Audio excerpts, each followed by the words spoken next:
Bonjour et bienvenue dans votre rendez-vous d'information religieuse. Au sommaire, l'actualité de la semaine, la chronique du père Jean-Robert Armogat.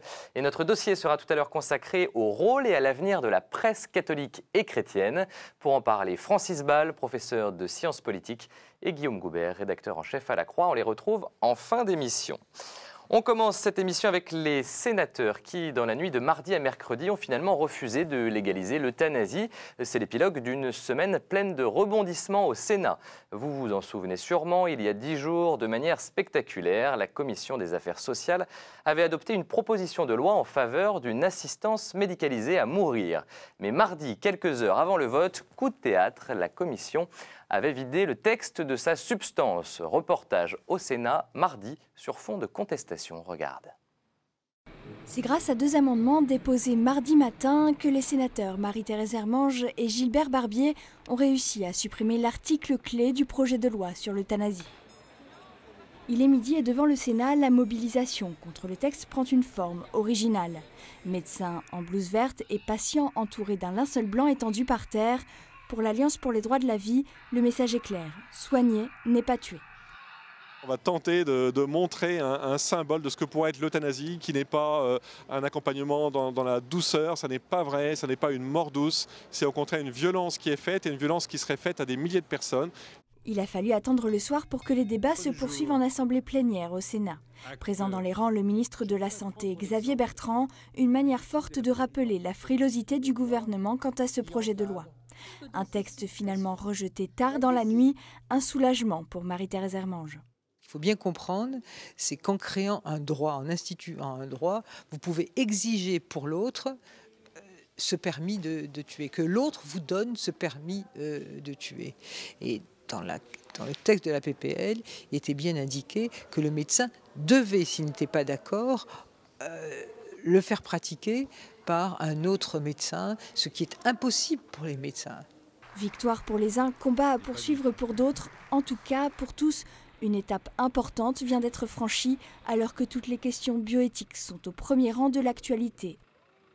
Oui, car ce débat sur l'euthanasie a été réouvert à quelques semaines des révisions de loi de bioéthique. Par ailleurs, ça ne vous aura sûrement pas échappé dans ce débat sur l'euthanasie. François Fillon n'a pas hésité à prendre position contre le texte, cette proposition de loi.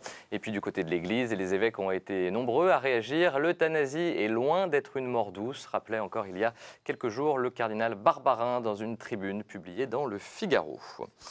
C'est un soutien de poids. Dans une lettre signée par son secrétaire d'État, Benoît XVI a encouragé la 7e édition de la Marche pour la vie qui s'est déroulée en France dimanche dernier. À Paris, la marche a réuni des milliers de manifestants, 40 000 selon les organisateurs, 6 500 selon la police. Comme d'habitude, la réalité doit se situer quelque part entre ces deux chiffres. Quoi qu'il en soit, cette marche aconfessionnelle mobilise chaque année plus de monde et des sensibilités de plus en plus variées. C'est en tout cas ce qu'a constaté notre reporter dans le cortège. On regarde. Unis pour défendre la vie. Ils étaient plusieurs dizaines de milliers ce dimanche 23 janvier 2011 à marcher à Paris pour la vie dans une ambiance de fête.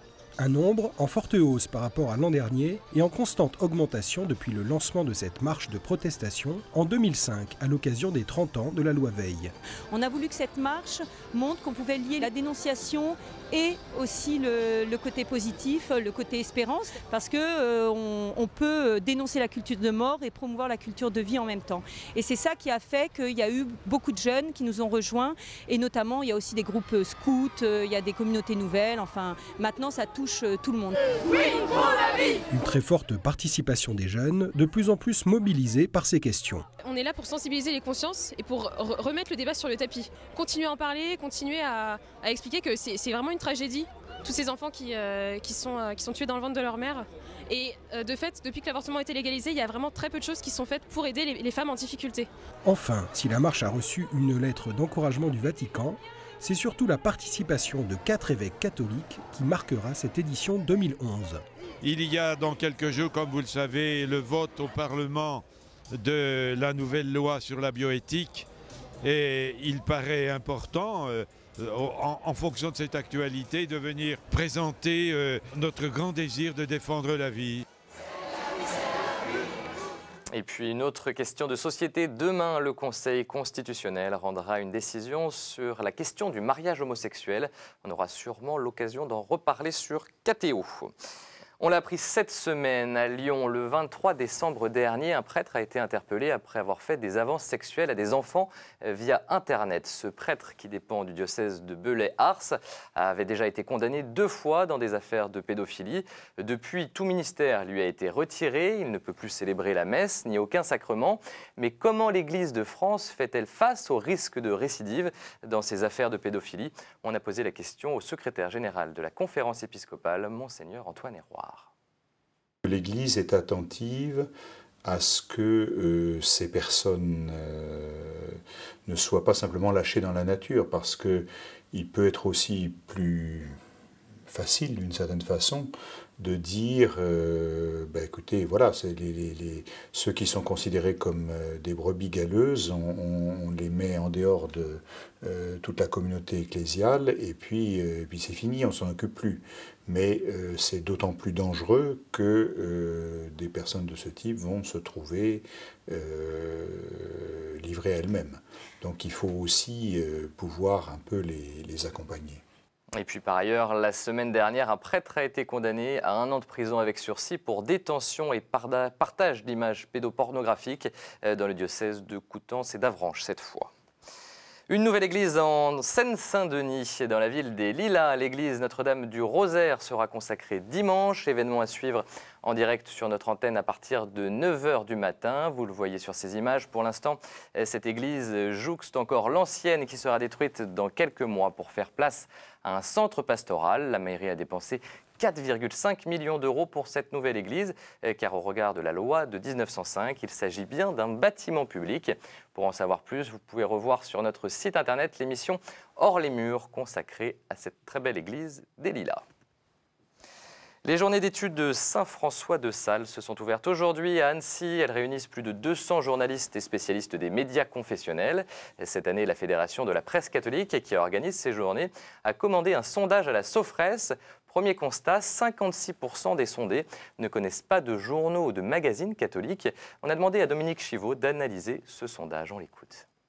Il me semble que ce sondage souligne en fait le manque de visibilité très important que connaît à l'heure actuelle la presse catholique. C'est-à-dire que la diversité des titres ne sont pas véritablement reconnus. Peut-être que les gens connaissent la Croix ou Pèlerin ou la Vie, mais quand on leur pose la question en termes généraux, ils ne connaissent pas très bien.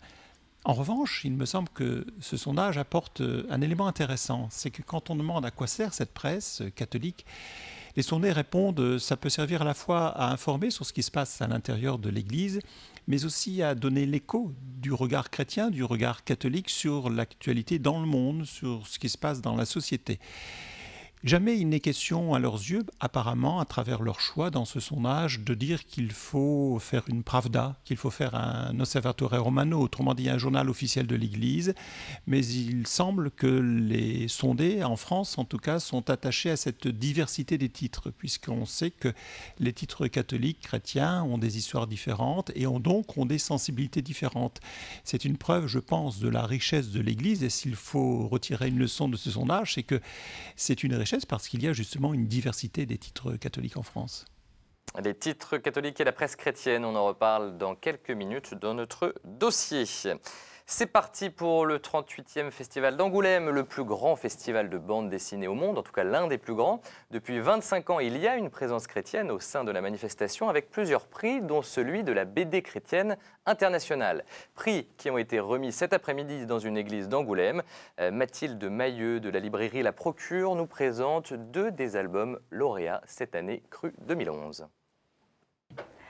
Un des premiers prix a été attribué au livre de Brunor et de Didier Millotte, Monsieur Vincent, La vie à sauver, aux éditions MAM Edifa. C'est un très bel album proposé pour des enfants à partir de 8-9 ans et qui évoque la vie de Saint Vincent de Paul. L'autre mention de ce festival d'Angoulême 2011, c'est Nuit blanche à Bethléem, un super album aux éditions Béatitude, une bande dessinée qui change, une bande dessinée qui fait rire, qui s'adresse aux plus âgés aussi, à partir de 12-13 ans jusqu'à l'adolescence, bien sonnée. C'est une évocation très rigolote de ces animaux de la crèche qui râlent un peu en ce temps de nativité, dans cette veillée de Noël. Et enfin, quelques images de Terre Sainte où on vit encore la semaine de prière pour l'unité des chrétiens, semaine qui à Jérusalem est vécue en décalé pour permettre aux chrétiens arméniens orthodoxes de célébrer Noël selon leur calendrier. À propos d'unité, samedi, l'église orthodoxe éthiopienne de Jérusalem accueillera la 5e prière extraordinaire de toutes les églises pour la réconciliation, l'unité et la paix. Prière à suivre en direct sur notre antenne à partir de 16h samedi. Tout de suite, la chronique du père Jean-Robert Armogat. Aujourd'hui, il évoque la censure.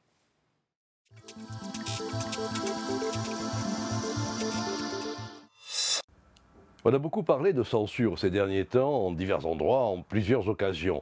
Je citerai seulement l'interdiction de la conférence à Normal Sup de Stéphane Hessel, un ancien déporté, ancien ambassadeur, auteur d'un livre à succès, ou le retrait de l'édition des célébrations de l'année 2011 de l'écrivain antisémite Louis-Ferdinand Céline. Alors, je ne me prononcerai pas sur le bien ou le mal fondé de ces mesures, mais je voudrais aujourd'hui parler de la censure en général. À mes yeux, c'est une conduite d'échec. Et cela pour 3 raisons. D'abord, parce que la censure rate en général. Elle peut retarder, mais elle ne parvient que très rarement à empêcher totalement que soit connu ce qu'elle a voulu interdire. Voyez les cas que j'ai évoqués, la conférence de Stéphane Hessel ou la commémoration de Louis-Ferdinand Céline seraient probablement passées parmi les dizaines de conférences analogues qui se tiennent à Paris chaque semaine, ou les centaines de célébrations nationales qui, chaque année, sont célébrées au long de l'année. Voyez les fonctionnaires européens qui ont essayé d'effacer de l'agenda les fêtes chrétiennes. On n'a jamais tant parlé de Noël qu'à cause d'eux.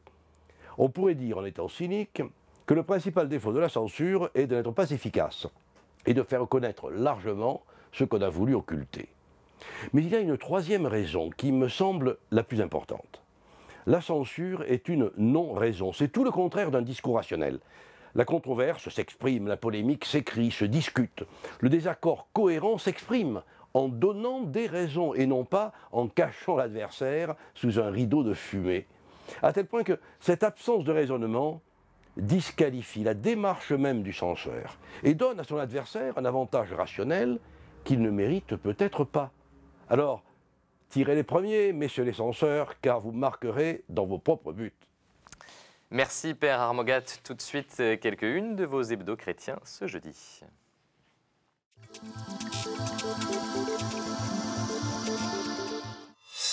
Les catholiques et la famille à la une de La Vie qui profitent de l'année de la famille pour s'inviter dans les foyers catholiques, ce qu'ils vivent vraiment, les valeurs qui comptent et comment l'Église a changé. Être vrai pour vivre mieux pour pèlerin, tu ne mentiras point, nous a-t-on appris. Pourtant, pas facile de dire ce qu'on ressent et ce qu'on pense en toute transparence. Et puis la Bible adaptée en BD par 2 auteurs agnostiques au nom d'une laïcité plus ouverte. Une question à la une de Famille chrétienne. Où sont les hommes, tout simplement? L'Église face à la féminisation de la société. Vaste sujet pour ce premier numéro de la nouvelle formule de Famille chrétienne. L'hebdo fait peau neuve. On en parlera la semaine prochaine avec Aymeric Pourbet, directeur de la rédaction de FC, qui sera sur ce plateau. Voilà, il est temps de passer à notre dossier.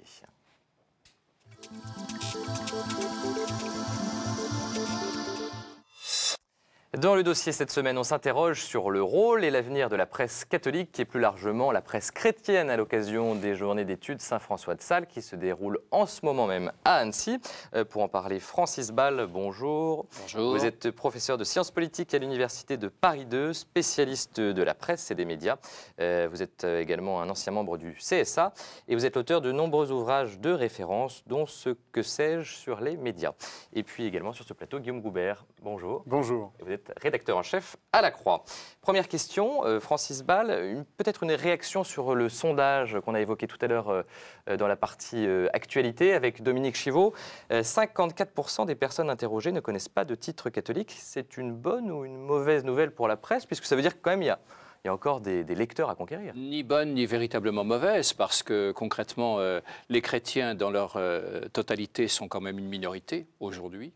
Et par conséquent, il est même tout à fait réconfortant de savoir que plus de la moitié des Français savent qu'il y a une presse catholique, qu'il y a une presse qui, très officiellement en tout cas, se dit catholique et par conséquent apporte sur l'actualité un regard qui n'est pas celui des autres familles de pensée.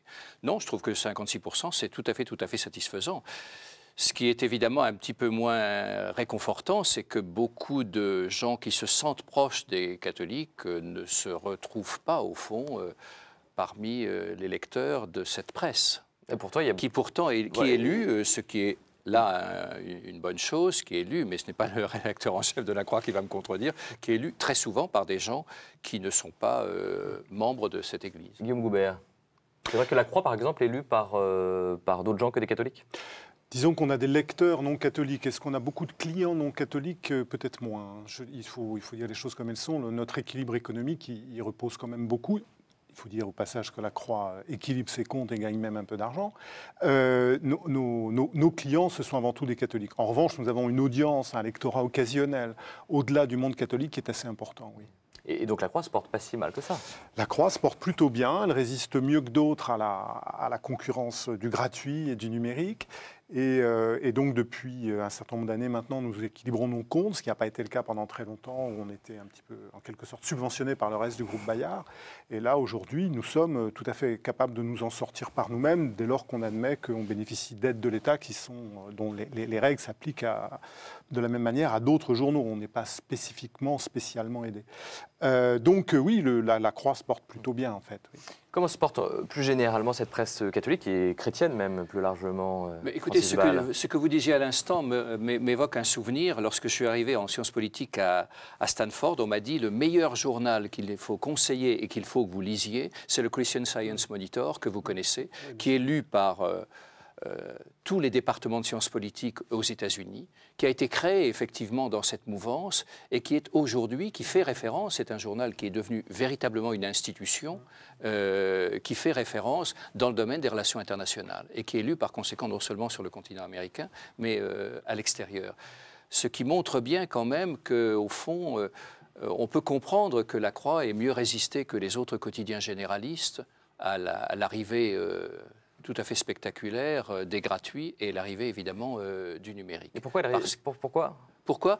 Parce que simplement la Croix est un journal qui a une identité. Voilà. Qui a une identité, qui n'est pas assis entre deux chaises, qui rend compte de l'actualité de l'Église, qui donne un point de vue qui est celui de l'Église, que ce soit dans les éditoriaux ou dans les articles, et puis par les sujets qui sont abordés à l'intérieur du journal, et qui par conséquent ne peut pas ne pas être lu par des gens qui ne se sentent pas membres de l'Église. Parce que simplement, l'Église, il n'y a guère que les diplomates ou il n'y a guère que les députés du Parlement européen qui ne reconnaissent pas que l'Église a été quand même pour quelque chose dans la civilisation dans laquelle nous sommes. Et par conséquent, il est important pour quiconque, quel que soit son parti politique, quelles que soient ses inclinations, de savoir ce que l'Église pense.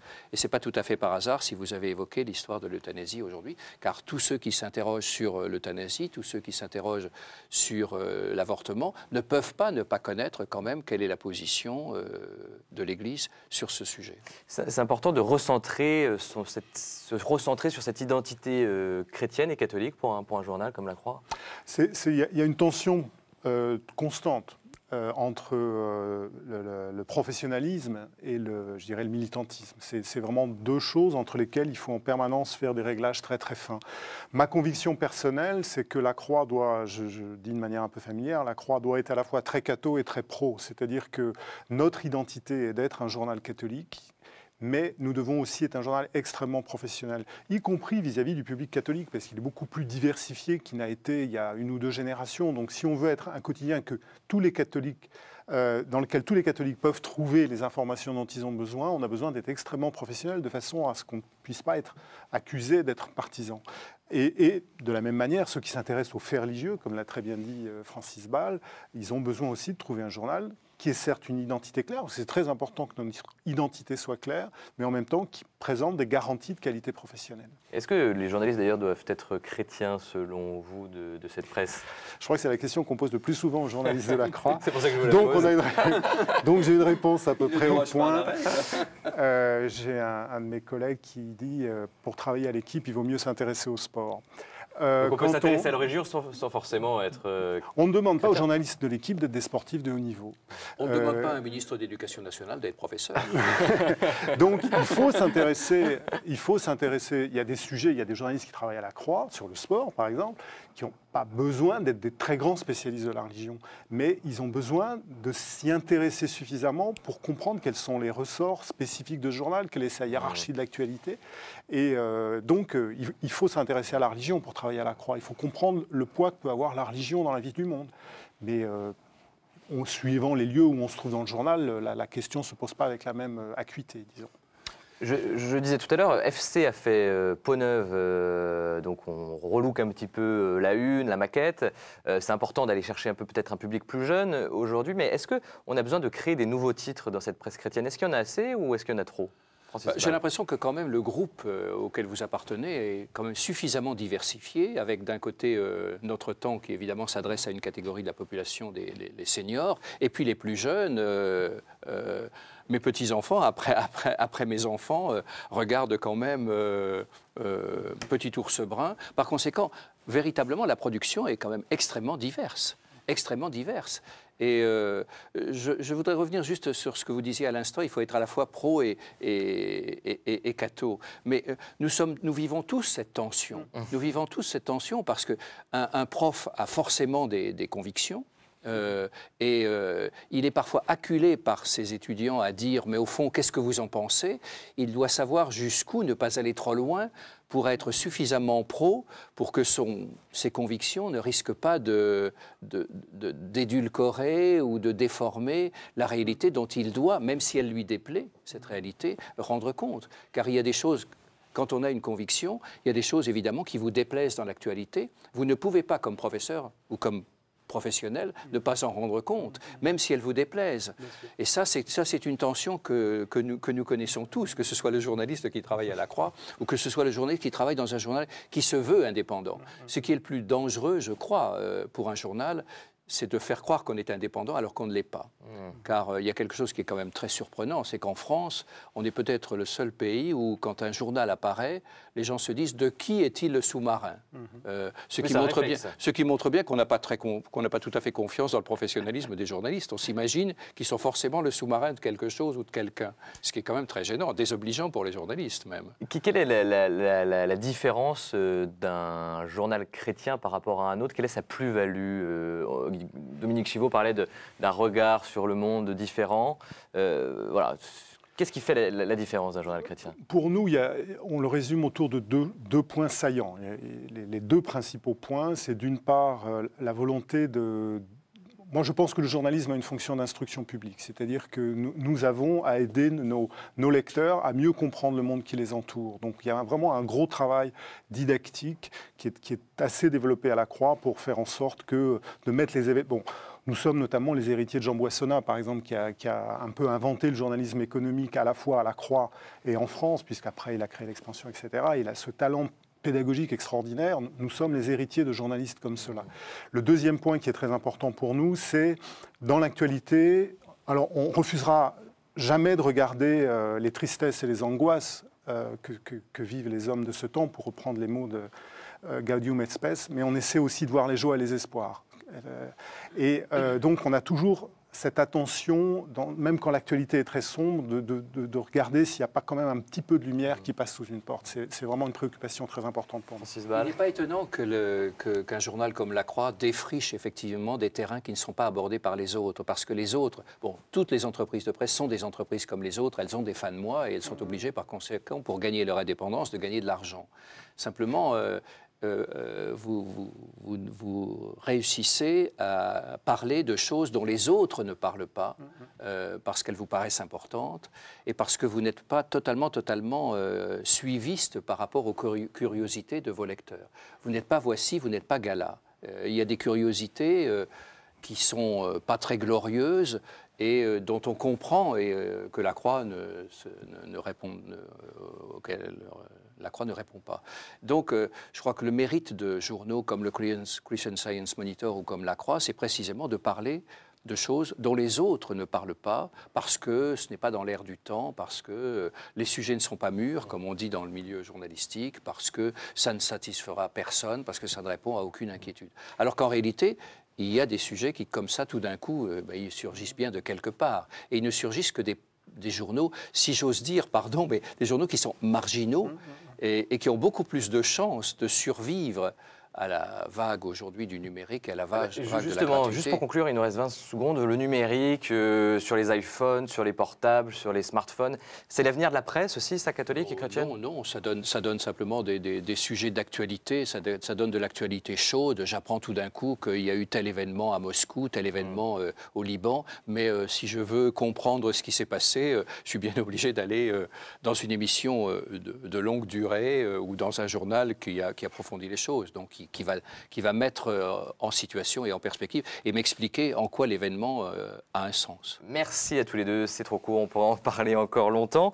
Moi, je vous rappelle que KTO est maintenant disponible sur iPhone, justement, et sur smartphone. J'y ai pensé, donc je me dis que c'est important de le rappeler. Voilà, merci encore à tous les deux, à très vite sur KTO.